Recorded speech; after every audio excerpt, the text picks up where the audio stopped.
Hey everybody, welcome into M&M Across the Board. Eric McDowell, Sean Martin, Ashley Miller with you once again, and we are a few days removed now, guys, from Super Bowl 56. We will talk a little bit about that. We will also have a special guest that has to do with Eric's hat, and I assume shirt. Do you have a shirt on too? I got the color going, yeah. All right, perfect. Matching colors, San Jose Sharks. We're going to be all about the Sharks and the NHL, and we're also going to do a little bit of Olympics. But boys, let's start with the big game. We don't want to get too far removed from that. Thoughts on the game? It's probably the least I've ever watched a Super Bowl, not because I wasn't interested, but because I was at a party and there are things, you're mingling, you're talking, you can't really hear what's happening, so you're kind of watching. How did you guys enjoy it? I enjoyed it. I said all week I didn't have a big time rooting interest. Mm-hmm. It was kind of a nice break from the Mahomes, Brady, Patriots era. Yep. So I said all week, all I wanted to see was a close game where somebody has to step up and make a big play at the end to become legendary. And could one of the quarterbacks pull off a rally? Who could do it? It turned out the Rams' three-headed monster of Stafford, Cup, and Aaron Donald. For me, that was the best performance ever by a defensive player in a Super Bowl. Better than Reggie White in Super Bowl 31. Against the Pats, and good for Aaron Donald because he was just a beast. So I enjoyed it because you get to see some drama and legends were made that day, and that's all you can ask for as a football fan. Well, hats off to the Rams because I picked them, which meant I thought they'd lose. But first of all, none of the three of us, it doesn't matter who we picked at the beginning of the season because the Rams added so many stars during the season. But big players make big plays, Sean. I'm fully in agreement about Donald. I hope he comes back. He's only 30. He basically ended the game with a phenomenal sack. He dominated in the fourth quarter. I love how he pointed to his finger. I thought that was awesome. Yeah. He stops Mixon in the 3rd and 1, then gets the sack. He's a big player, made the big game, big plays in the big game, and I would put him right up there, as you said, Reggie White and Lawrence Taylor. There's so much more that he can bring to the table, and I hope he sticks around. And frankly, I think you could have made a case for him to be the Super Bowl MVP. He will be in the Hall of Fame, but we don't want to see that in a few years. So, Aaron Donald, we know you're watching. Please keep playing. Thank you. I hope he's watching. That would be awesome. What's that? Yes, he would. It would be good if he was. I agree. I think, listen, I had also said I don't really have a rooting interest one way or the other because I like both teams. I enjoy the players from both teams. So, yes, I am glad Matthew Stafford won a Super Bowl in his very first season with the Rams, which there was all that talk about, is it going to be as simple as just trading quarterbacks? And at the end of the day, it was not. It wouldn't have happened, I don't think, had they not made the moves that they made, had they not added a guy like Von Miller, had they not added OBJ. All of those pieces were pivotal to what this Rams team was able to do. Yes, a lot of us were hot on the Rams from the beginning, but I'm convinced that this Super Bowl doesn't happen without them going all in. And I mean, they went all in. They traded away picks and everything and maybe sacrificed, 5 years down the road to win now. Yeah, the other fan base that really, I think, enjoyed the game, you saw reports leading up to the game that there were T-shirts in Detroit saying Detroit Rams because they were so on Stafford and all he did there. And I draw the comparison when Raymond Bourque won the Stanley Cup for the Avalanche as a longtime Bruins fan, how happy I was that night for 77. That's, I think, what the Lions fans are feeling for Stafford. He'll always be a Detroit Lion, at least for them and to me. But it was great to see that. And the other thing I really liked about it, you go back to the Buffalo-Kansas City playoff game, which was fantastic theater. I'd rather watch a 23-20 game where defensive make the big plays rather than just pinball. And watching that Ram defense, they were great all year. They added some pieces. They went all in, as Jim Fossil said, and putting all the chips in the middle of the table, and it paid off for them. But seeing a team coming up with a stop for me is just as thrilling as a guy driving his team 70 yards for a score. Sean, maybe the Rams will let him bring the Super Bowl trophy to Detroit in a city park like Bourque did in Boston. Why not? That's the closest thing that fan base has been to a Super Bowl. Look at the first half, too. I mean, totally different situation. OBJ goes down. I thought he was going to be MVP at that point. He had 2 ints by Stafford. He hobbles off the field a little bit. The running game that we talked about last week, zero, non-existent. And then this game could have come down to the index finger of Hecker, because that happens. But you'd rather have that happen in the preseason in August than now, because he could have had, a Buckner moment. So fortunately, it was not the most famous finger since Met gave it to the crowd. But since he had no pass rush going in the second half either, it was basically a game of catch for Stafford and Kupp for that drive. 16 plays, 79 yards, about 5 minutes, and Kupp had 4 for 43. Everybody knew what was going to happen, and yet the two of them still got it done. It's a remarkable drive, and it's going to go down in history as one of the most remarkable game-winning drives, I would think. Yeah, I thought they played great. And listen, you feel for a guy like Odell Beckham Jr. I know it's kind of out there that he tore his ACL again. I don't know if it's been confirmed by an MRI or not. Either way, that's what it looked like. You feel for a guy who's going to have to undergo ACL rehab for the second time in what is basically 2 years. But also, doesn't it say something about the situation in Cleveland? Like, from all... they're pointing at Odell as the problem. He's the problem. He's the problem. He's the problem. They didn't utilize him at all. And listen, his dad is a whole nother story. That's a whole different topic. But he goes to LA. He just goes out there, does his job. He had 2 catches for like 52 yards and a touchdown pretty quickly. But even in the short time that he was with the Rams, I mean, he was a huge addition. 7 touchdowns in the regular and postseason for the Rams. That's the same number of touchdowns he had in 2 years with the Cleveland Browns. The problem was not Odell Beckham Jr. The problem was the Cleveland Browns. Yes, but here's the thing. Did Odell's attitude change when he went to LA, Sure. thinking it's got to, whatever you're doing in Cleveland, you can't do, not necessarily it's him. I think it's probably on both sides, but this is almost a last chance for him in a way. But good for him, because he smartened up and he blended in. And as luck would have it, they bring him in right after Robert Woods tears up his knee. And he fit right in perfectly. And, shame on me. I was the guy rooting for the Raiders to get Deshaun Jackson instead of Odell. I'm not very bright. But, good for him, though, because he had a chance at redemption, and he got it. And he played great. Yeah. Sounds like Moss in New England, Ashley, same type of thing. Last chance. I do believe that sometimes all of a sudden they turn it on. I'm not going to talk about Kyrie Irving anymore. I'm sorry. I dominate his talk. But point is that when they go into a situation like this, sometimes a Moss or OBJ may think this is it for me. But when they have that ring dangled in front of them, I mean, look at what Ramsey did calling up, Miller in Denver and say, hey, come on. And then they call up OBJ. Come on, we got a shot. That's what you see in the NBA where they do that, not in the NFL where it's like, come here and we'll get a ring. So happy for him. Unfortunately, that injury, he's going to be gone another year. But we're going to see the OBJ that we saw the first few years in the Giants. Yeah, and the tough part about that is he's 29 years old, set to become a free agent this offseason. Not an ideal time to tear an ACL. No. There's never an ideal time. But now you hope somebody gives him a contract and maybe they can backload it and just say, you know what, you have to hit X marks so that if you're healthy and you're producing, we then add money to the contract. He's one of the most gifted wide receivers in the league when he's healthy. There's no doubt about it. And when he's mentally checked in, he's one of the most gifted wide receivers in the league. So, happy for him.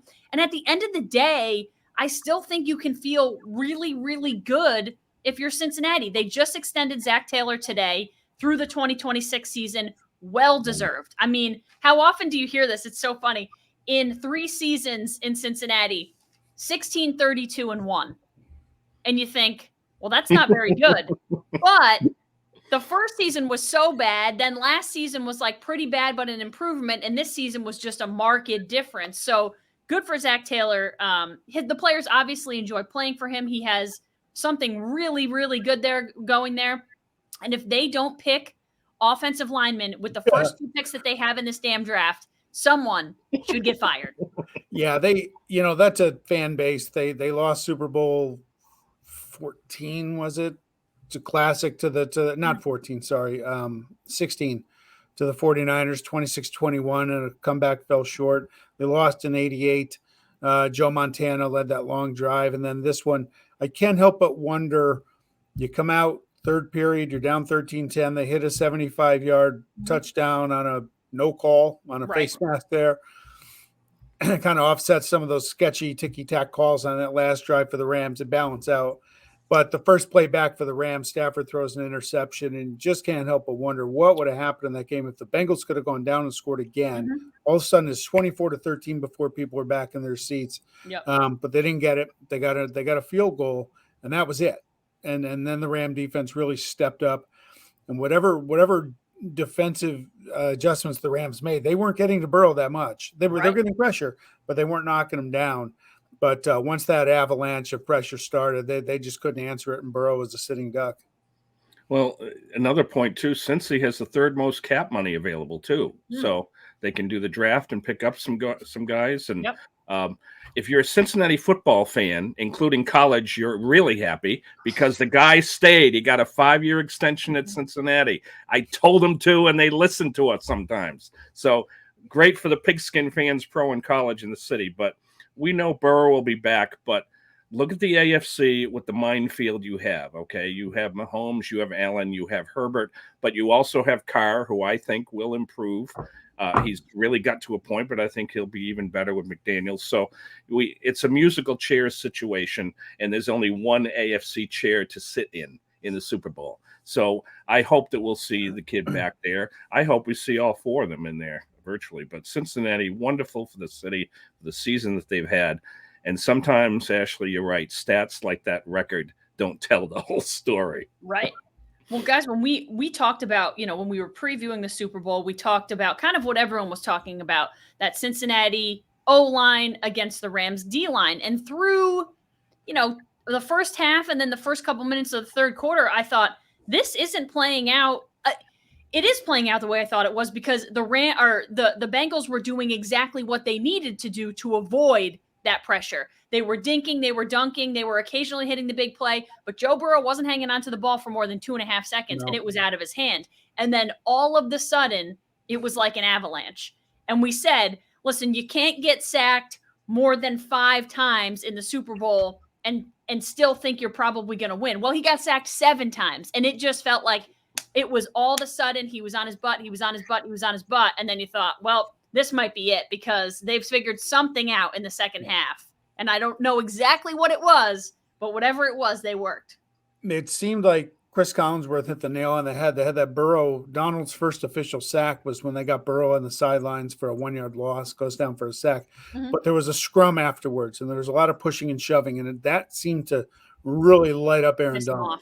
Yeah. For a guy that already plays very tough and very angry at times, it escalated. Mm-hmm. And after that, he was unblockable. And I've always appreciated Aaron Donald, but I can't tell you I ever watched him play to that level before. Yeah.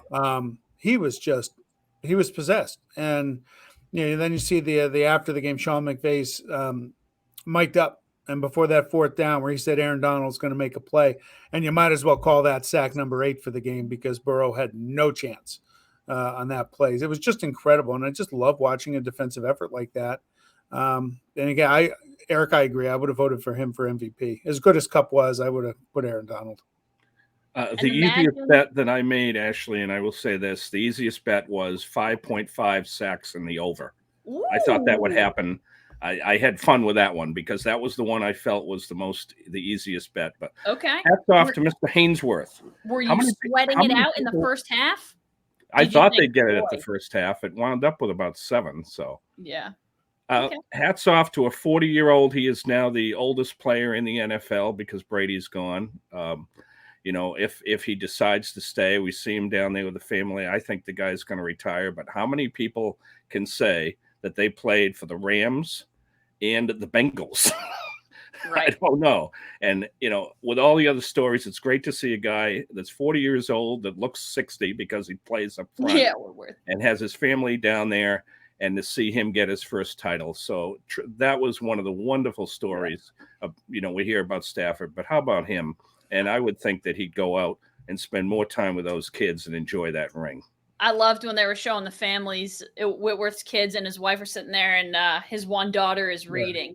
And I was like, at the Super Bowl, she's reading. I love her. There was, it's fitting the game was in LA. You had some Hollywood Yeah. endings. I mean, Van Jefferson celebrating with his Oh. kids, and they come up and say, by the way, your wife left at halftime. She's in labor. Let's go. Yeah. And then I think it was Taylor Rapp was his name. He proposed to his girlfriend Yep. on the field during the celebration too. It was Yep. all kind of, you couldn't have scripted it better for some of Yeah. those Very extra moments poetic. you see afterwards. Absolutely. Yeah, very Well, much. Sean, so. you want to hit about the halftime show? Yeah, the halftime show became a controversy, which I kind of followed a little bit. Some people loved it, some didn't. Here's my view. All 5 of those stars, look, you could have that. That's just not my thing. I'm a classic Right. rock I guy. was going to say yes or no. Did you like it? I appreciated it. Okay. There's a difference. I get it. For this reason, I couldn't tell you one song that any of them sing. Okay. I listen to Pink Floyd, Bruce Springsteen, AC/DC, Guns N' Roses. But I did. My wife loved it. That tells me it was good. But I did take some time to appreciate. I knew all the names. Mm-hmm. You could put Dr. Dre and Kendrick Lamar in my car, and I wouldn't know who they are unless they introduced themselves. I knew the other people. But you have to look at it and say, look, these are 5 iconic people for what they do with rap and hip hop.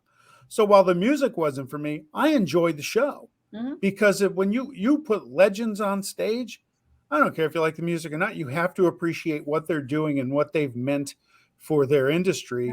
And so when you take it in that light, it was a heck of a performance. Eric, what'd you think?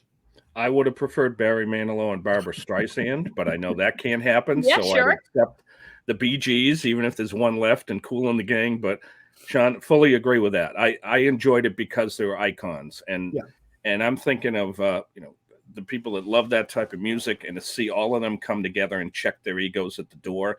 You know how hard that is to do because of competition. It'd be like getting Katy Perry with Taylor Swift. That probably won't happen. Correct. Okay, because of the rivalry. But I agree. I enjoyed it because it was very well produced. The set was fabulous. Even the tarp on the field, like an overhead of the city, just to see all of them come together. And as for that pit with Eminem, the league stated that we knew he was going to do it. Honestly, I don't know how many kids actually packaged that together because that's been a long time ago. But I thought it was very well produced. And just amazing to see the best in that genre all together at the same time. Yeah, guys, quickly, I loved it, but it's right in my wheelhouse. I mean, it is my junior high and high school years of like blaring Fitty in my car on the way to school, and all of it was fantastic. But I think the thing I appreciated most is that you touched on it. Like, you're not going to get Katy Perry and Taylor Swift on the same stage. You're not going to get too many of these pop stars to come together for one show, regardless of what it's for. Rap music and hip hop is so different in that I think so many of these stars appreciate one another and they can appreciate what each one did. Mary J can appreciate what Eminem has done. Eminem can appreciate what Dr. Dre has done. There is so much love in that industry and appreciation for one another. No matter if you like the person or you don't, they all kind of understand what each one has done for music and the steps that they've helped them take. And to get all 5 of those people, I think I said to Chris, they were all standing up on the roof of that trailer. And I said, do you know how much money is on the roof of that trailer right now? It's unbelievable. It's unbelievable. It really was. I mean, my favorite all time was Bruce Springsteen, but I love The Boss. So I think the Rolling Stones had a gig one year too. But you know what? It's a show, and it's part of the aura and the spectacles. And sit back and enjoy it. Yeah, and it was an all-star game, Ashley. It was an all-star game of rap, right? That's what it was. It was exactly that. And I think you're always going to get the people who don't like it. And I've not liked Super Bowl shows before, but I've sat there and listened to it and just enjoyed it for what it was. It's a Super Bowl halftime show. They're not going to pick the same genre every year, because then you're going to turn people off. If you're going to say, hey, I'm going to put Taylor Swift on stage every year, you're going to get people who aren't going to watch the halftime show. They're not even going to watch for the commercials. The people who don't like football, they're not going to watch. So I think they're smart to go every which way. I loved the Prince halftime show back in the day, and I think a lot of people of an older generation, my parents' generation, probably appreciated Prince and The Boss and all of those a little bit more than I did at the time. But yeah, every once in a while, you got to throw the young kids a bone. Sure. Maybe next year Eric will get his Barry Manilow, maybe Air Supply in there. Oh, I'll get up there and nice. I'll do a little dance and I don't think TikTok Air Supply will ever make the cut, but Oh, All by right. the way, did you get a little hit of Snoop with the little action going backstage there? I wonder how much of that got Let's leave around. him out. you could do a It's bet legal. on whether or not he would smoke weed Or on swear. television as part of the halftime show. That's I legal. don't Did think anybody he did. swear? But he did You before. guys know? Did anybody swear? I don't. I didn't Listen, hear there's cursing in some of the songs, but I don't remember hearing anything like overt out over the air. I kind of laughed on Twitter. They were saying by the second quarter, they're saying that the Eminem was going to take a knee and the NFL was going to possibly remove him from the threatening to not let him. I'm like, yeah, good luck. Good luck. Eminem doesn't need the NFL. If you don't want him to take a knee, you can't let him perform at halftime. Exactly. Because you tell him not to do something. Well, now he's going to do it even more so. Because you can't tell those guys not to do something. Everybody just wants to do what you tell them not to. You can't do that. Man, my kids do that. Right. Right. Sarah Don't do that. said to Okay, I'm me- going to go do it right now. Sarah said to me that she thinks the three of us should do that in karaoke. Oh, I can do that, No, but I can't do the rest of that. you don't want to hear me sing. I could rap some a little bit. Not me. I need some practice. All right. And let's why don't we hear from our friends at Johnstone Supply before we bring in the guest du jour? Yes. Oh, honor. All right, here we go. Johnstown Supply in Troy is ready to help you as the frigid winter sets in. It is cold and brisk out there today. Now it's more important than ever to make sure your furnace or boiler is ready to handle the extra workload on the way this winter. Plus, what happens if your unit breaks down? Make sure you tell your family, friends, and more. The place to call is Johnstone Supply in Troy, 518-272-5922. The crew at Johnstone Supply will give you the extra advice you need to get out of that dilemma and figure out the best solution for you. If you already know you must make a change this winter, Johnstone Supply in Troy is new high-efficient Goodman furnace and Naveen boiler. So stop in at 6th Avenue to learn more. Call Johnstone Supply, 518-272-5922, and do us a favor. Hit 2 for the counter guys and tell Tom, Kevin, James, or Rob that you heard it here on M&M Across the Board. Eric, we have a guest. Take it There away. he is.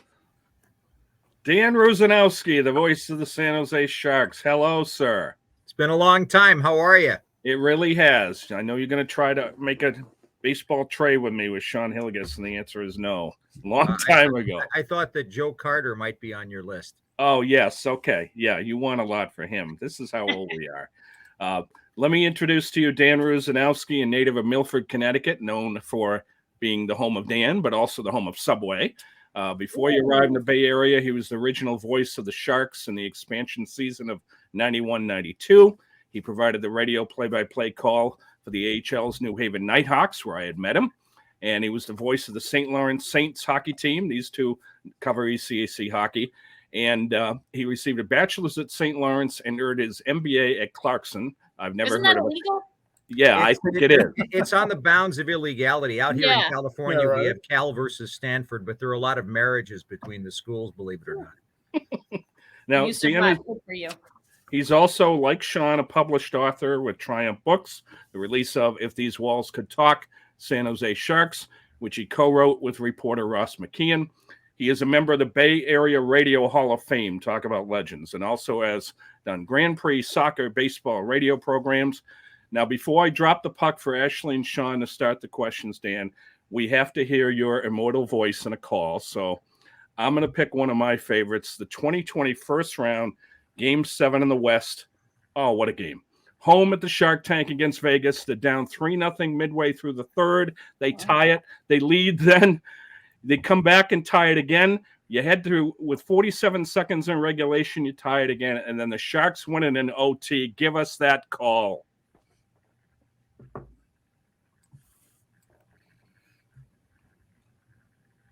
Oh, is he frozen? Am I supposed to do it? Yes, I I think want that's you what to he do wants. it. You I- make that famous call in OT. I would have sent you the play-by-play tape of it. I thought you were going to play it. No, I was I gonna want to say, hear it's you hard. say it Do you live. remember it? Now, basically, Barclay Goodrow got the puck from Erik Karlsson, a brilliant pass. He got underneath the defense. He deked on Marc-Andre Fleury, and he scored. That's basically what happened. If I recall, it was Goodrow is the big man on campus. Unbelievable. That is correct. Barclay Goodrow is the big man on campus. That was my call. No question. I would have sent that to you. You could have played it for the show. Oh, We that's dropped cool. the puck. I want to hear it live. Sean, you've got you won the face-off with our first question. Dan, welcome to the show. I grew up in the Bay Area, a little town called San Lorenzo, right near Hayward. And what is San Lorenzo, the language in English? How do you translate that? I have no idea. St. Lawrence. Of I course. was going to say. Really? Absolutely. That's what I would have guessed. Wow. Talk about putting the Absolutely. ball on the tee for you. Yeah, Gotta throw that out there. After all, I mean, I've got a long history with the ECAC, as Eric was talking about, so you guys cover it. And it's nice to know that we got so many things in common. I've been out here 30 years, but follow the Saints very closely and the ECAC reasonably closely when I can. But it's a lot of fun to relive some of those old memories. Yeah, I'm in year 13 of covering D1 college hockey here, Union and RPI. So ECAC, I was actually at RPI hockey practice about an hour ago. How are they doing? Some good, some bad. Sounds like St. Lawrence's season too. Some good, some bad. If they could get that third goal each game, they'd be doing much better. But they're playing hard. You sound like you're talking about the National Hockey League, actually. I mean, getting to the third goal is absolutely critical. We can talk about National Hockey. Here's my question. Who's the best team you've seen this year? If you had to pick a cup favorite today, who would it be? It's a really tough question. I'd have to say that probably the best team that we've seen is Tampa Bay, the defending Cup champions. But I think that recent road trip that we just took just before the All-Star break to those four teams, we started with Washington, and then we moved on to Florida, which is a really improved club. They're a great team. I think they're really good. I don't think they're good enough to win. And when it comes to the playoffs, we'll see if they prove me wrong. Tampa's definitely good enough to repeat what they do. And let's not forget about Rod Brindamore's Carolina Hurricanes. I think that's another team that in the Eastern Conference anyway, that are among the best. That was a pretty tough trip for the Sharks, but they picked up points 4 out of a possible 8. Now in the Western Conference, the team I like is Colorado. They're a team that can do everything. Don't count out Calgary, coached by Darryl Sutter, however. They're a team that's kind of coming on strong. But I still think that the best team overall in the Western Conference is probably the Colorado Avalanche. And I haven't forgotten about Vegas. It's just that we in San Jose sort of have a blind spot there. I was going to say for good reason. Oh, yeah, for sure. And Jack Eichel's going to add a lot to their hockey club. He's going to start up. Isn't it great? The Sharks play the Vegas Golden Knights at home on Sunday, just in time for Jack Eichel to get back into the lineup. It always seems to work that way. It's convenient how that works out sometimes. Dan, we don't see a whole lot of Sharks hockey being on the West Coast or on the East Coast. I'm sorry. But in terms of the team as it's currently made up, and I know everyone here would want to talk about Evander Kane because he's the biggest name from that team. But what was that moment like having him back in the building? I was just reading stuff. I didn't see the highlights, but to have him back, and I heard like every time he touched the puck, people booed. What is it like to have a guy who's contributed so much come back when things are just kind of a little bit, they're not as you would hope they would have ended? It's kind of funny because, we get a lot of buildup for events like this whenever they occur. And how many times have you guys seen it where you have the buildup and then you have the game and it's not quite exactly what they expected? I'd kind of characterize it that way. There certainly was a lot of competition on the ice. And I think the real focus of that game was Connor McDavid, who's best player in the world right now. He was just all world in that contest. I think the Sharks got underneath Leon Draisaitl's skin a little bit. But as far as Evander Kane goes, it was just good competitive hockey. There were a lot of people that were trying to make something of it before the game, but really it was more that than anything else. And you're right. The fans definitely did boo him every time he touched the puck.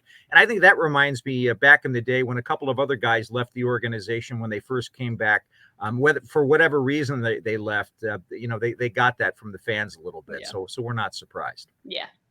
Now, Dan, the Coyotes situation is remarkable. That's a kind way of putting it, I guess. We talked about it back in August.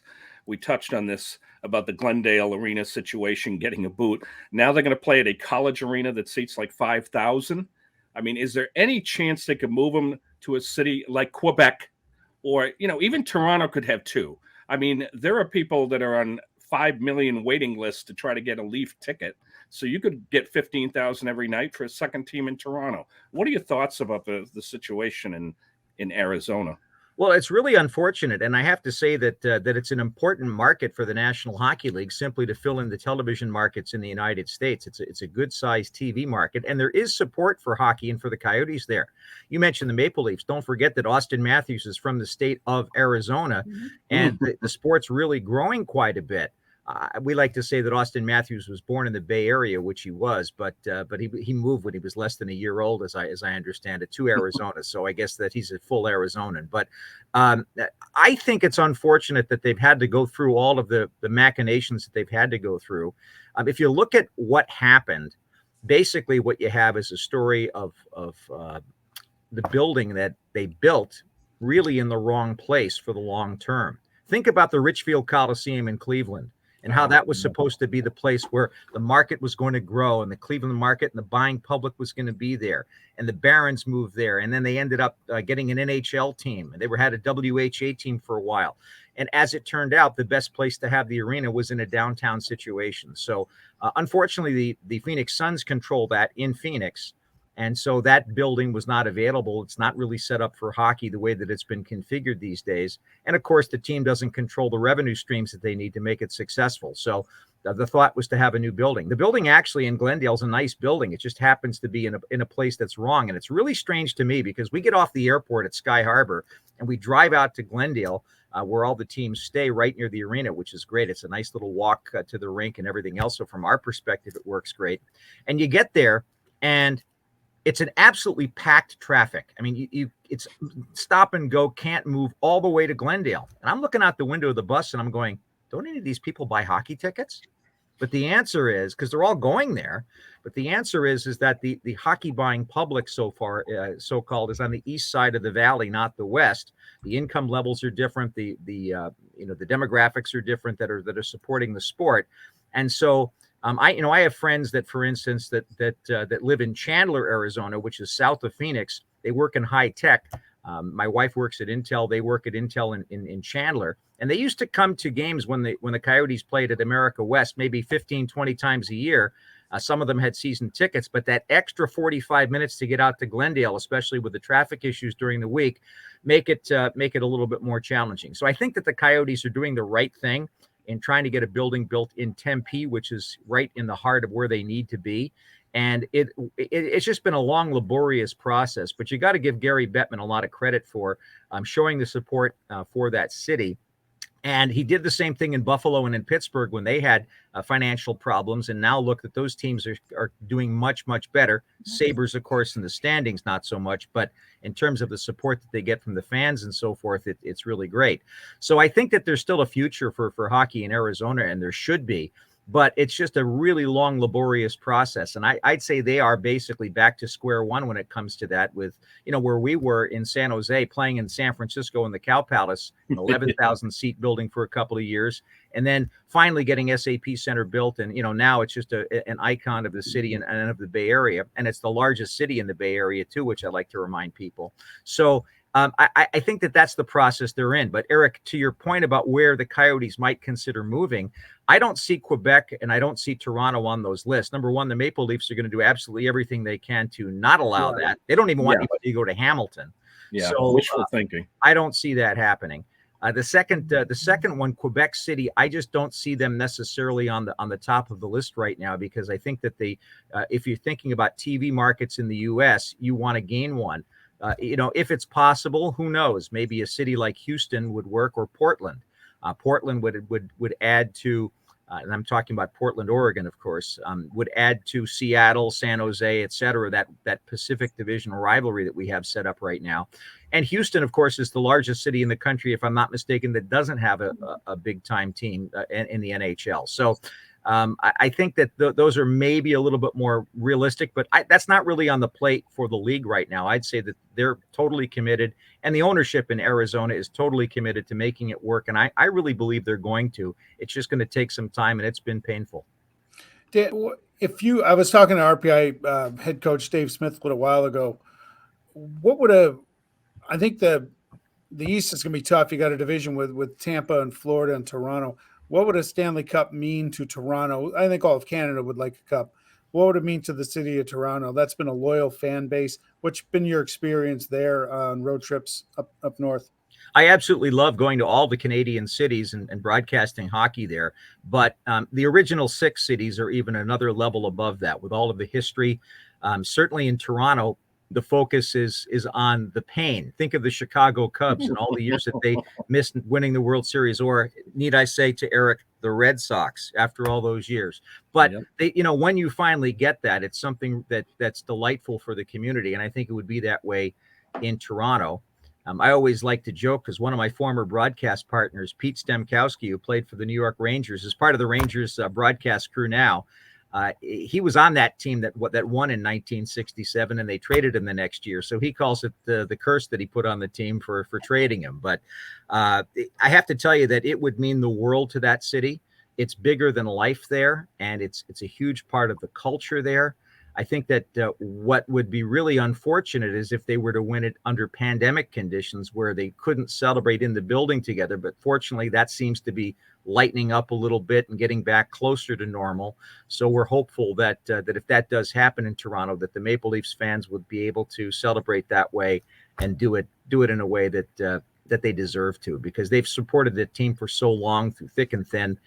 They love hockey. There's, everybody, one of the great things about when you go to Toronto is that the Maple Leafs actually, they put together a certain number of tickets for visiting teams to purchase tickets. They're not for free, obviously. Mm-hmm. And guys on the team can purchase them. Well, when you go to Ontario, don't forget how many guys that play in the NHL started out in Ontario. So they've got all their families there. They probably grew up Leaf fans. So it's almost a guaranteed sellout just on that basis, because every team almost always goes over in terms of the allotment that they get per game. So it's hockey crazy without question of a doubt, and it would be very interesting to see them win the Stanley Cup again. Yeah. Obviously, I'm a little partisan as to which teams I'd rather see win the Cup first, but still they've been through a lot. Dan, you brought up the pandemic. I was just wondering, in terms of all of your years of doing this, and you've been with the Sharks since the 91-92 season, how much did the pandemic affect your job? Like, I assume you weren't traveling to every city, and were you calling games off of a monitor? How bizarre was that pandemic season for you? But also, maybe how much better does something like that make you at your job, so that when you can finally go back and be in person, you think, well, this isn't so bad. It certainly is a challenge. And, I always say the difference between radio, or audio, as we call it now here, and television is that you're basically the producer of your own show on the radio. You have the entire canvas to paint. Mm-hmm. But when you're doing a television broadcast, you're more at the mercy of the producer and the director of the show. So you're amplifying rather than painting. You're adding in features to the picture that's provided. And, you get a taste of what that's like. Certainly, there were a couple of instances that were really strange. We did the whole season last year without traveling. And that was really, really odd. Of course, the Sharks didn't make the playoffs. So had they made the playoffs, I think we probably would have started traveling. But we decided not to do that in the abbreviated season. And so I basically would come to SAP Center and call the game from the booth that I call the home games in. And the fortunate thing is that the NHL did a great job in providing, first of all, video effects that were reasonably close to real time. And the second part of it was they provided effects from the building so you could get a feel in your headset about the game. Because I would take my headset off during commercial break, and it was dead silent. I mean, nothing. And I'm thinking about trying to call a game that way. It would have been a lot harder. So fortunately, technology was able to solve that. And it solved it a few times this season too. But we've been on the road all season with the team, and that's just such a privilege and an honor to be able to travel and represent your city and do all of that. To me, it's one of the great joys of the job that I have. So I'm glad it's back to normal. But to your point, it really made it challenging because sometimes you didn't know if the puck was in the net, for instance. Right. You had to delay a second. Yeah. Or they would have sound effects that they would be putting in because there were no fans. So it was almost like they were putting video game sound effects in to create the picture. And they would be like a second late with it. Yeah. And, that's the kind of thing that you had to deal with during the course of the year. But we all made it through. Yep. And we really showed what we can do. And the fact that we have these technological advancements made it possible. I know back in the New Haven Nighthawks days, Eric, if any of this had happened, we wouldn't have been able to do the game at all. So I mean, the only other way could have happened would have been the old Ronald Reagan way. And it was kind of a pan back to those times when Tickers. Ronald Reagan was using a ticker, and they were using sound effects inside the radio studio. And I think he was in either Des Moines or somewhere in Iowa. And there was this one time where the ticker blew up and it stopped working. And so he just kept calling foul balls and, manager coming out to talk to the pitcher and so forth for about 20 minutes. And then after that, the ticker started working again. And when it started working, what happened over that 20 minutes was on the very next pitch, the batter grounded to second base. So he had all of that created out of nothing and had to do that for 20 minutes. Of course, back in those days, there was no tape of the game. So I don't think anybody has it. Well, Dan, we would have had to play bubble hockey. You could have called that too back then. Sure. I remember that. But have to do it in the French accent, though, right? To touch on Toronto, when I was in the AHL doing PR, Bruce Boudreau was our coach, who's now in Vancouver. Did great with Washington. He always turns things around. We're going to see him tomorrow. I asked him about a date. What's that? We're going to see him tomorrow. Great. I asked him if he could get me a Maple Leaf ticket, just me, and he said he could not. And he played in Toronto. That's how tough it was. But let's stay up north in another glorious city up there, Sacré Bleu, Montreal Canadiens. When you think of icon sports teams in professional sports, they're right there. Cup finalists, yes, a surprise. We know about the very unfortunate situation with Price. They fired the coach. And what in the blank is going on in Montreal? And the media there must be absolutely on fire. Well, they're apoplectic, I'd say, over the collapse of what happened from last season. There were some signs that was going to happen. Don't forget Shea Weber, also career in jeopardy because of his injury and couldn't play this year. That's another one. He and Carey Price coming out of that lineup was basically everything for the Canadiens. And don't forget also Corey Perry went over to Tampa and signed with them. So there's another example. And also Matthew Danault went to the Los Angeles Kings, and he was a really valuable member of that team. So you think about taking out some of those core pieces, and you realize that Montreal needed help. And then, of course, the controversy surrounding their first round draft pick over the course of the summer, too, was another thing that contributed to a lot of the angst in that province. But I have to tell you, that's among my top places to go. If I have a top 4 cities to visit in the NHL, for me, not in any order, it's Montreal, New York, Chicago, and Vancouver. Those are my 4 personal favorites. And that's the full picture. The biggest part in Montreal, of course, is just the hockey culture and the fact that when you broadcast the game, it's such a wonderful place to broadcast the game. You just feel all the tradition. You look out directly from your view in the broadcast booth and you see 24 Stanley Cup banners. Those are the only banners they put up there. There's no conference championship or none of that nonsense. Yeah. It's the Stanley Cup. That's it. And it's very impressive. And they do everything first class there. I think that what's happening now with Kent Hughes becoming the general manager and with Jeff Gorton becoming the operations, president of the organization, that they're going to start to do things the right way and get things rebuilt. It's going to take time. But, I really do think they're going to do a better job of getting it together.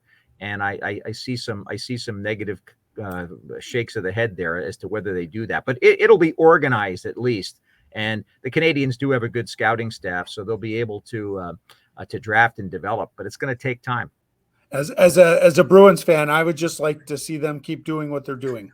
Well, I get you. Don't change a thing. I was going to say, Sean doesn't not believe you, but he hopes it doesn't happen. Oh, I believe you 100%, but I just would rather them disregard your advice. Yeah, well, if they do, then you'll have a lot to cheer about in the coming years. But part of the beauty of that Boston-Montreal rivalry is the fact that both teams were so good for so long and so competitive. So in a way, it's in your interest to see both teams remain very good. No. Dan, was this a lifelong goal of yours career-wise? And could you have imagined, I'm infinitely interested just from a media perspective, could you have imagined staying in San Jose as long as you did, say, when you got that job back in 91? Well, that was the hope, obviously. I moved to San Jose, moved 3,000 miles across the country to become part of a community. Mm-hmm. And that's a big part of what a broadcaster does. When you're calling the play-by-play for a team, you're not only, telling people where the puck is and dealing with the art of doing that and the science of it, but you're also part of the community and you're representing your community. And so that was definitely the thought and the hope. You'd never know how it actually works out. But I've been very, very fortunate in that we have great fans and great support here in San Jose and unbelievable ownership. So all of that's made it possible. And, we work very hard at what we do. I do, certainly. And it was definitely a a long time dream to get to the NHL. I don't know that I would have written the script to come to San Jose, but I really believe this is the best place to live in the world. And so I'm very fortunate. I met my wife out here. You know, my life totally changed, and it's just a fantastic place to be and a great organization. Sean, I've got one more, if that's okay. Yeah, no, go for it. You've seen some amazing players over the years, and I want to just have you touch on two currently. Crosby. Hard to believe he's got his 500th career goal. I still think of him much younger. And then Ovechkin. What a remarkable story, having a phenomenal season, 4th all-time in scoring. And they're getting up there, but it doesn't seem the age is really what you see on the ice now. So Ovi is a dozen behind Jágr. Then you've got Gordy, the great one. Do you think that he can catch Wayne Gretzky? I believe he can. He takes such good care of himself. That's the big thing. And that's why at age 36, he's continuing to do it. I really do think he's at the stage of his career where it's going to start to decline a little bit, probably just by nature. You know, we've seen that happen. Usually around 37, 38, for some of the great players, it starts to decline. You notice Gretzky retired when he was 40, and it was because he didn't feel that he could compete at the level that he wanted to anymore. And so he decided to stop playing, although he probably could have played a number of years beyond that. Jágr is still playing at age 50, but he can't do it at the NHL level anymore. And I remember when he was in his mid-40s playing in Calgary, trying to give it a go one more time, you could see that it was probably time. You know, in my experience, too, I've been very fortunate here in San Jose to have two of the greatest players ever to play on this team, and that would be Patrick Marlow and Joe Thornton. Marlow was the last guy to get to 500 goals before Crosby just did it. And he played here 20 years, 20 seasons in a Sharks uniform. And Joe Thornton, of course, after the big trade with Boston, played 15 seasons with the Sharks, and he's still going for Florida. I've got a funny feeling this might be it. Patrick Marlow thought he might like to play one more year, but he didn't get a contract offer. So he hasn't officially retired, but he's in limbo. But these are some of the greatest players. And what they all have in common is their attention to detail, the fact that they're among the hardest workers on the ice every single day. And they set an amazing example for a young kid coming into the game. And I think that those are some of the things that Ovechkin does and Crosby certainly does. They overcome a lot. They play with injuries and when they can, or in Crosby's case, they recover from injuries. And in Marlow's case, what's really amazing to me is that he played 910 consecutive games up to the age of 41. And there's nobody on that consecutive games list. You know, Keith Yandel from the Boston area just broke the record all time for most consecutive games played. His uncle Mike, by the way, is one of our scouts, does a great job for the Sharks. But think about the fact that Patrick Marlow did it at that stage of his career. Now, Keith Yandel's in his mid-30s, right? Patrick Marlow is 6 years older, and he still amazingly was able to stay in the lineup. So I really think that that's one of the big things. They're freaks in nature. They have amazing natural talent, but they supplement that natural talent with hard work and being among the hardest workers on the ice, regardless of who's on the team. And they take good care of themselves. They're students of the game, and they're always trying to adapt to the changes that the game has. And they've done that brilliantly over the course of their career. Awesome. All right. Well, thanks so much for coming on with us. We appreciate Dan, thanks it. a bunch. Well, it's a real pleasure to just catch up with Eric and meet both of you and to chat a little bit about the NHL. You know, we've got a really exciting season for the Sharks, and you know, coming up for this stretch drive right now, the Sharks are still in the conversation for the playoffs. Yeah, they've never missed the playoffs 3 years in a row. The goal is to get there. It's going to be a big challenge, but I think that what we're looking at with the Sharks team right now is, for the first time, and I'm going to say 3 years, you've got a group of guys that really loves playing together. They got great leadership with Captain Logan Couture. They've got players like Erik Karlsson, who's out again with an injury, unfortunately, Brent Burns, Timo Meier now becoming an outstanding player in the NHL. That gives them a lot of positive feeling for the future, for this year, but for the years to come. And I think that if they don't make it this season, the one thing you could take out of it is that they've righted the ship and they've changed the direction of the team back where they need to be. And so it wouldn't be too long. But I still have belief that they can qualify for the playoffs. And if they do, you never know. If you've got a chance to win, you got a chance. Well, Dan, back then, I can say the predictions that we made, sometimes they come true and there was no question that the NHL would be there for you. So congratulations again for a tremendous career that you've had that continues. Personally, how things have worked out for you out there. You're an icon in that area, and so happy for you from here. So thank you so much for taking the time to join us today, Dan. It's great to see you as well, and get back in those playoffs. I truly appreciate that. And if the Red Front in Troy on Division Street is still open, go have some pizza. Okay, Yes. that's one of my favorites. That place is the best. Oh yeah, number one, no question. Still around. It's still around. And Love Dan, it. is it easier to get tickets in San Jose than in a place like Montreal or Toronto? It is easier. All right. We've had people that we've had a little bit of pandemic fear, I think, out in this area to a degree. We've had certainly more restrictions, but that's starting to loosen up. And of course, when the team isn't in the playoffs, that's the other thing. It's pretty competitive here. You've got the Golden State Warriors, you've got the NFL, and you've got Major League Baseball, 2 teams. So as I see the Oakland A's outfit over there, which is good, I happen to enjoy going up with my friends at the A's and enjoying it that side of the bay in the summer. So hope they stay. I hope so too. We all do. Yeah. Thank you, Dan. Thanks All right, so Dan. much See ya. for your time. Thanks. See you soon, Dan. Okay. Bye now. Go Sharks. Go All Sharks. right. I love it.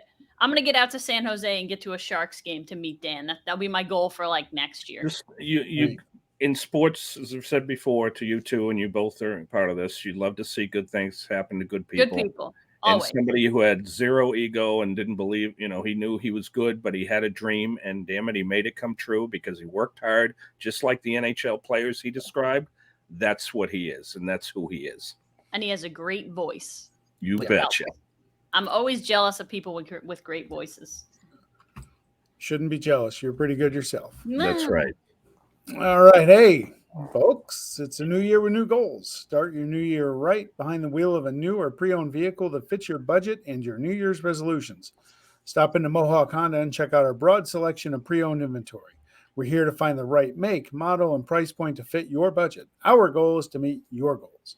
Let Luis the VIP Man Morales, Jake Hot Sauce Doyle, Cars with Kern Svoboda, or Mark from Clifton Park Ellis Jr. connect you up with the perfect deal.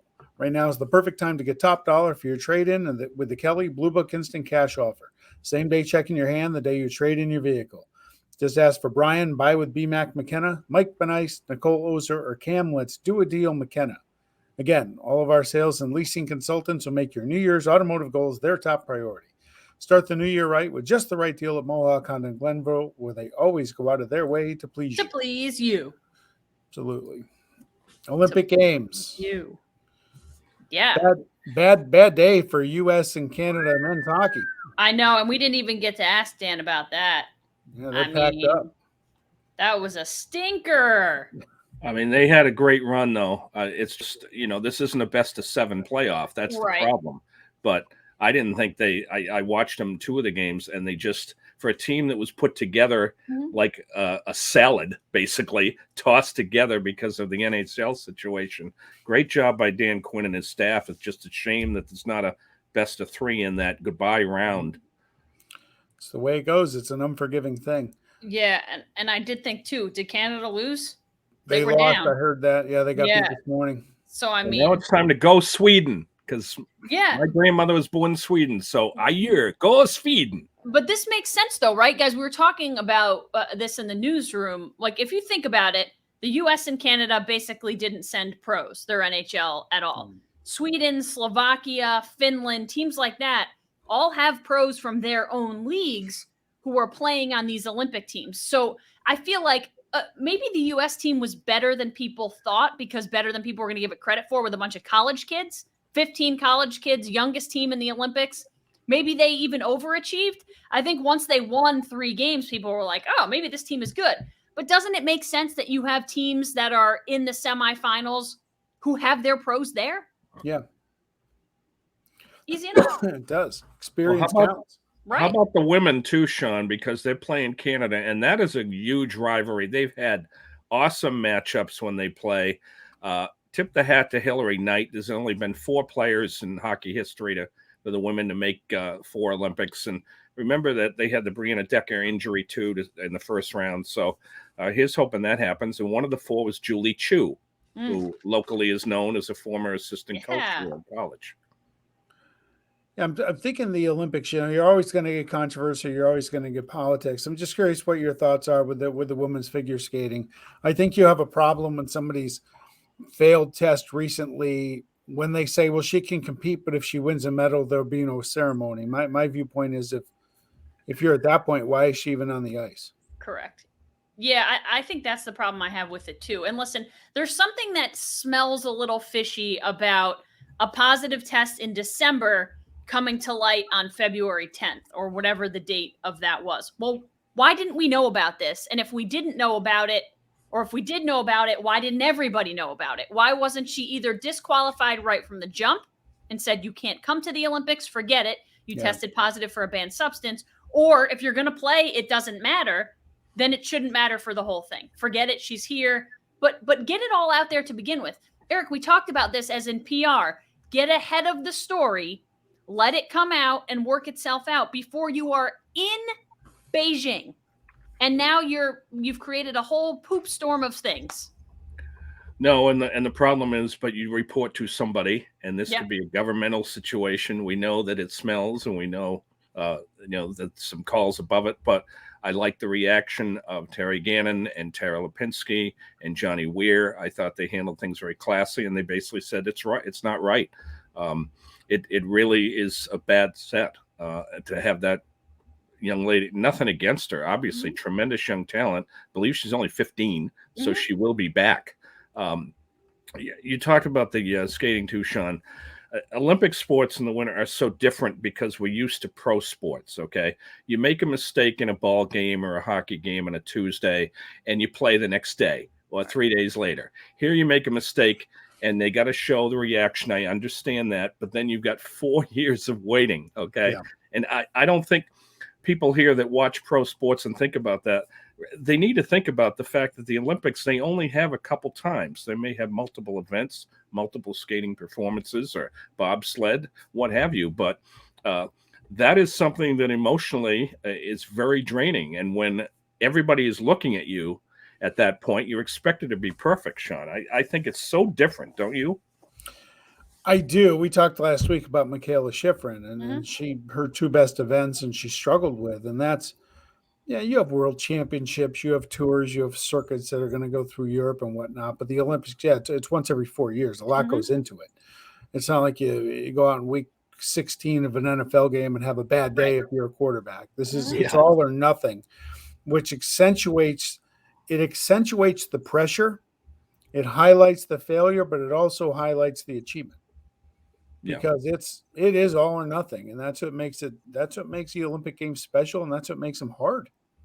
And I also think that's what is making the rest of the figure skating community like ultra pissed off, is because listen, if this person cheated, she is potentially taking a medal away from me. Yeah. And that's some BS. Like now we're talking about the 4 years that I put in being tainted or questioned or whatever, and I did it the right way. And now you're going to let this girl go out there and skate and, whatever happens. Man, listen, she's going to win gold. Whether or not it gets taken away, I have no idea.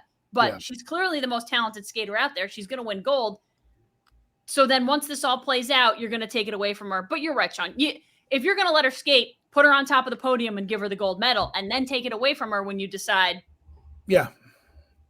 Yeah, I mean, you can't undo it. Toothpaste is out of the tube if she's already won. Yep. You go back to Sha'Carri Richardson for the summer game. She got caught smoking a joint after her mother died and got disqualified from the games. I know the timing might be different. I'm not really sure why the rulings were different. Let's put it that way, where she couldn't go. But it just seems a little odd that it's happening again. If you're not going to give a medal ceremony, she shouldn't be on the ice. That's just that simple. And I agree with you, Eric. Good for Johnny Weir and the other commentators who are just kind of backing off and saying, hey, she competed. Now, let's look on the ice in a good way, the rink, because Nathan Chen, I'm no expert, okay? I'm not Dick Button or Scott Hamilton or Johnny, but the short program he did was jaw-dropping. It was the most amazing performance I've ever seen. And I go back, actually, to Peggy Fleming days, okay? I just thought it was incredible. He nails the long program. He's a guy that bounced back from 4 years ago. They're not going to talk about it anymore. So he turns the adversity all these years into accolades. He nailed it. He did it. maybe leaving his phone home without the distraction help. But I honestly just watched that, and if I'm a judge, I can't give anything less than what they gave. The record performance on the points, absolutely beautiful, gorgeous, fabulous showing. And this was a guy who was dubbed the next big thing. Like, he was the next United States men's figure skater going into 2018 when he had a disastrous short program and came in 5th. And he basically went through what Michaela Schifrin went through this games, but that was before he had medals. I mean, Michaela Schifrin had 3 medals when she went through, this kind of struggle where she DF or didn't finish or DQ'd through her first 2 races, and those were her best disciplines. Nathan Chen kind of did it the other way, where he was dubbed the next big thing, hadn't won yet in the Olympic setting, and then went out there and crushed it. So good for him, because now he's not dubbed the next big thing. He is the big thing. All right. We ready to move on to our greatest sports? Yeah, can I bracket? get one more? I think go one for more it. shout out for, listen, Shaun White, we all saw it. He's great. What he did for snowboarding, props to him. I wish he got a medal. But Aaron Jackson, that story is so freaking good. Aaron Jackson was an inline skater. I think 4 years ago, or 4 or 5 years ago, she put on ice skates for the first time, went out there and won an Olympic gold medal this week. And that was after she slipped in qualifying, wasn't going to make the Olympic team. And her teammate said, hey, you're number 1 in the world for a reason. I'm going to give you my spot on the Olympic team for this event, because Brittany Bowe, who gave her spot, was more of a distance speed skater. She said, all right, you do the 500. I'll go for whatever else. Gives Aaron Jackson her spot. Aaron Jackson goes out there, wins the 500, and becomes the first Black woman to medal in speed skating, which is mind-blowing. That's incredible. But the story, everything to the story is so cool. So I just wanted to float that out there, because it's one of those feel-good. That is what the Olympics is all about. Like sportsmanship, teammates, giving for other people, but then going out there and crushing it and getting your moment. So that was really cool. That's Sean, awesome. Glad you brought that in. Yeah. One more name real quick, Lindsay Jacob Ellis. It seems I like love her. yesterday, Absolutely. 16 years ago, we remember that she had it. She was only 20, and she did the cool thing and tumbled over, and the tears flowed from all of us, but she persevered, and now that she's not a little hotshot young kid, she's an adult, she gets her gold. So hats off, Lindsay. We're so happy for you. You're not a kid anymore. She got 2 golds, right? Yeah, 2 golds. Yes, 2 golds. One team gold. Guys, really quick sidebar about that. So I have a friend whose name is Gabby. She's the sports director at NBC Connecticut. She's in Beijing covering the Olympics for Connecticut, doing live hits, all this stuff. It's Lindsay Jacob. She's Lindsay Jacob Ellis' cousin. Oh, wow. She got to stand at the finish line and cheer her on. You don't have family or friends there because they're not allowed, but because she was a media member, she got to stand there and cheer her on. And there is raw video of her just like crying and screaming and going crazy for her. It's the coolest thing. So it was really cool to see that interaction as well. But Lindsay had the chance to have a cousin standing at the finish line when she won her first gold medal, which was pretty cool. That's great. Yeah, it was awesome. Hey, we wanted to give everybody an update. We had a friend of the show, Joe Maniello, on a few weeks ago talking about his upcoming Twitter brackets, greatest sports photo bracket. We're going to show you. It actually starts tonight. So we are going to show you this. Here's the official bracket from Joe. Good color. I'll zoom in so you can see the pictures. But Joe Maniello on Twitter at Joe_Maniello, Maniello. And All right, what do we got? scroll in so we can see these. The pictures are a little bit low. Yeah. But Ali Liston is a number 1 seed up here. Lenny Dawson, I think that is, smoking a cigarette. But Ali against Roberto Clemente in round 1. Okay. You have Joe Namath before the Super Bowl. You got some great photos here. Buster Douglas knocking out Mike Tyson. Yep. Jack Nicklaus, Masters 86, iconic. Oh, the Tiger fist pump. The Tiger fist bump made the grid. This is the one I love, the Michael Phelps in the Olympics. Yes. Just edging out his competitor, another number 1 seed, Secretariat in the Belmont. You got Babe Ruth against Lou Gehrig in the first round. Is that Kirk Gibson? No, sorry, Eric. That's Bill Buckner. I tried to not say that. Thanks for that. Yeah, you walked at Ozzie Smith with a great one on his leap. You had the Cal Stanford. The band is on the field. Mm-hmm. We'll go pick out a few here from the other side. Sorry Yeah. for my It's choppiness. all good. Absolutely. I love this. Yeah, Brandy Oh, Chastain, the Brandy. top seed. It's got a soft spot in my heart. My final Chastain four. against Bjorn Borg in the first round. Pele. I'll give you my final four and champ. I was going to ask if Carrie Strug made the cut. Carrie Love Strug it. made the cut on a play-in. Carrie Strug beat Carrie Strug on a play-in. It was Carrie Strug in this picture, or Carrie Strug being carried by Bella Caroli. Okay. I Simone, like the one with the one leg up. It's Carrie Strug against Simone Biles in the first round. Hank Aaron. I'm going Hank Strug. Aaron. You have let's see, Hank Aaron. Oh, we have the helmet catch, Eric. I don't think Joe's a Pats fan, but Keep moving. Kyrie. Odell Beckham's in here. Dwight Clark with the catch. Lynn Swan. Bobby Orr's atop. Bobby Orr against Pete Rose in round one. Michael Jordan is in here. Let's see. Michael Jordan's in here a couple times. Carlton fifth. There's one for Eric and Kirk Gibson. Messier. Miracle on Ice. So I'm going to give you my final four real quick. Okay. In the Neil Leifer region, I'm going to go Ali list, and that to me is the chalk. Down here in the AP Getty region, I'm going to go with number 5, the Willie Mays World Series catch in 54 to knock off Secretariat. Number 5. We'll rename Willie Mays upset after this one. Okay. In the Walter, I'm going to butcher his name, Ius Jr. region, the catch Dwight Clark to upset or to knock off Vince Lombardi, Jerry Kramer following Super Bowl II. That's a great photo from my childhood. And then the greatest regional final in the history of brackets. I don't care what. Miracle on Ice takes down Bobby Orr. Okay. That's going to be a fantastic one. In my final, Ali over the Miracle on Ice for the championship. Okay. Well, I had one of the quirky ones I liked there was the Forbes Field photo in the 60 World Series, where the students are on the top of a building at the University of Pittsburgh looking down. But I had Ali. I had Ruth at Yankee Stadium for the last time. I mean, an icon in the sport saying goodbye at the stadium he built. Brandy Chastain, the women's soccer photo, in so many ways. Yeah. In so many ways what that represents, okay? And the Miracle on Ice. And I think the final, I had Ali and Brandy in the final, and both of them are winners in my book. I'm going to have to go back and vote on his actual thing so I can see all of it. It's going to take a little while. He said he's going to do like 4 a night, and he wants to extend this over a couple of weeks. I can't wait to vote each night. Yeah, I love it. And be part of it. So it's awesome. All right. Who wants to lead off the whiteboards? All right. Ashley's got it this week. All right. Sounds good. I know we already talked Super Bowl, but this is my Super Bowl / NFL is king, which we talk about all the time, but the ratings were out fairly recently. I thought last year the ratings would be better because it was Brady and it was pandemic and it was people needed football.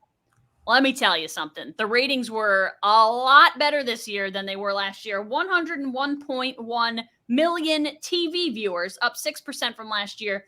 And then this is where technology comes into play. You get another 11.2 million streamed the game for a total of 112.3 million. Listen, those numbers are eye-popping, but I'm impressed that I know it's LA, and LA is a big market, but it's the Rams, and we've talked about the Rams and the support that it has or doesn't have from fans, and it's Cincinnati. So I wasn't convinced that the numbers were going to be really good. The halftime show could have had something to do with it. That sounds crazy, but it could have, because you're getting a different viewership of people maybe who aren't going to watch the game otherwise. And we understand there are people out there who watch this game for the commercials. But the fact that the numbers were so much better this year than they were last year surprised me a little bit. But it just shows we love football. We can't get enough. Yep. Eric, why don't you go ahead? NBC. And NBC's very happy we love football. Yeah, and I hope to get a free hat. Well, I have a hat from them. I'll wear next week. Truly a remarkable few weeks for NBC Sports. The production, Beijing to Stanford and Connecticut to LA, just outstanding, okay? Olympic-wise, we'll touch on that. Many of the talent were in Connecticut, but it takes, as Ashley knows, it takes years of taped features and stories to prepare for the show, okay? It is a primetime show. The tremendous camera work I thought was outstanding. The replays on site. Give some hats off to the super production staff in -20 wind chill out there doing that. I love the live cuts to the homes and the restaurants to see the family's reaction. Absolutely awesome because they couldn't be there. Just the tears of a live shot back home in Minnesota. 30 cameras on the luge. Okay, that's pretty cool. Yeah. Cut. That is awesome. Hats off to the local affiliates like our own Ashley and WNYT in Albany for their great Olympic Zone shows that features national show content, but also local highlights and interviews as well. And then lastly, for the Super Bowl, just first class, Michelle Tafoya, great luck to her and her future endeavors. She always had the quick injury update and status. And like I said with Aaron Donald, we hope we haven't seen the last of Al Michaels. I assume Amazon will step it up. Tied for 11 Super Bowls with Pat Summerall. From the graphics, the new look scorebook piece on the screen, the truck to the sideline and the booth. Everybody brought all their A game. Congratulations and thank you. NBC. That was a good one. All right, I'm giving a shout out this week, and unfortunately, it took one of our most loyal viewers to not feel so well this week and get ill, but he's getting better. To bring up NASCAR. So, Jim, this one's for you, buddy. Start your engines. Daytona 500 this week. I didn't even realize that NASCAR had gone to, by the way, happy 78th birthday in heaven to my dad today. Didn't realize NASCAR was in the LA Coliseum a couple weeks ago. Took a look at that on YouTube. Thought that was pretty cool. But it is Daytona 500 week. It's the great American race. I wanted to give a shout out again. One of our most loyal listeners has been asking me about NASCAR. So here you go. It's Daytona 500. The official pick is Ryan Blaney. So let's see what happens. But you know what? It's that season. And then for the NASCAR fans, it's a loyal group. It's like, you know, NHL, it's a niche sport, I think, but it's definitely a loyal group. And their season runs February to like November. So time to get it started and trade some paint, as they say on the circuit. Right. I love it. LA Coliseum. NASCAR. I don't know enough about it, but I can get into a NASCAR race. Yeah. I think I would like to go see it live, though. I've heard live is very, you can buy a receiver. You get the feel that the atmosphere would be cool. Yeah, I have friends that go, and you can listen to the crews talking to the drivers, depending what channel you tune in. That which is a remarkable invention to do, to let your fans do that, makes them feel part of the race. So that's really great marketing. My father was a mechanic, and he was just absolutely in awe listening to the pit crews. Yeah. But how about the LA Coliseum? What that thing has hosted over the years. Yeah, right. Now they got a NASCAR race on the resume. That's awesome. It could talk. If it could talk.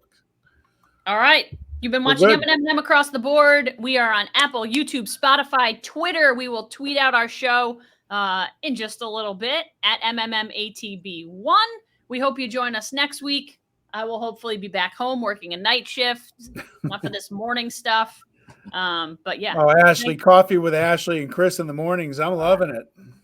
I don't drink coffee, so I'm not loving it as much. Oh, but you're seeing your hubby. Yeah, no, it is nice seeing my husband for once. So I haven't minded it, but I will hopefully be in back home. All right. See you next week, guys. All righty.